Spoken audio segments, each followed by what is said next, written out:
You have a goal, whether it's to start something important or to stop something toxic. You won't reach it. Not until you think about it even just a little bit like this. Try. But it feels insurmountable, right? The effort, the responsibility, it's overwhelming and exhausting, especially when life can be so comfortable. It's incredibly easy to take a look at your routine to see yourself putting in just enough in what you have to do and being okay with it. And let's get one thing straight, that's a perfectly fine place to be.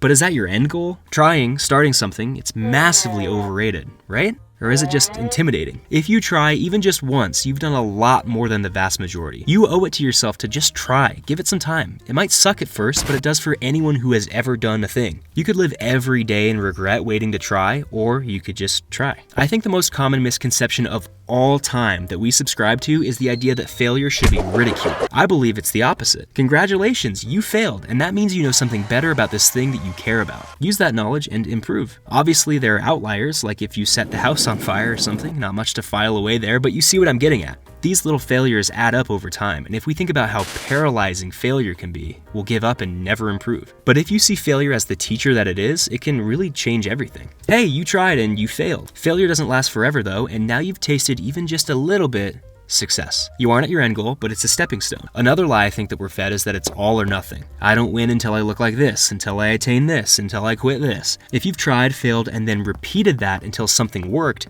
you've done a hell of a lot more than the vast majority. Little victories deserve to be celebrated. They don't get enough credit for both serving as a reminder of your progress and giving you the motivation you need when you have an off day. Give yourself some credit. You're doing a kick-ass job. Keep track of what's working and then use that as fuel. Right after you see success, here comes another hard to swallow pill. You're gonna fail.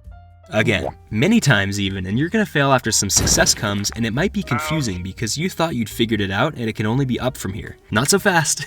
Nobody who ever did anything worth doing succeeded every step along the way. That's why it's worth doing in the first place. Don't let the ebb and flow of achieving a challenging thing wear you down into thinking you'll never see the end of that tunnel. Keep using what you've learned and push harder after you fail every time. Now, everything I said before this is the important part, and there's still more to do after this point, but at some point, you win. You put in the work, you learned your lessons the hard way, and you reached your goal. And it's an amazing, gratifying feeling. But like I said, the before and after the win matters the most. As for the before, you're gonna try, learn, celebrate, and discipline yourself for possibly years. This stuff takes a long time depending on what you're looking for. But it's worth it, and if you can follow those blueprints, then you'll be in pretty good shape. And as for the after, now comes a redefining of your goals. What's next? Maybe you expand greatly on your current goal, or maybe you just start a completely brand new one. The point is that there's always another way to push yourself, and the cycle of steps always continues.